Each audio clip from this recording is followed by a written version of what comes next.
Wow naman, ang sweet niya. Inaya niya ako dito. Sige, meron daw siyang point. Kaya gamitin natin yung point niya. Meron akong gustong bilhin.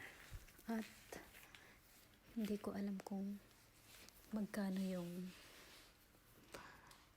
price ng gusto kong bilhin. Kaya, ayan, sige, ikot-ikot muna tayo para mahanap natin. Pero, dahil nga sa ayaw kong mag-ikot-ikot ng ikot hanggang sa maubos na oras namin na hindi namin nahahanap. Kaya, ang ginagawa ko, naghahanap ako ng staff at nagtatanong ako kung saan yung lugar na yun na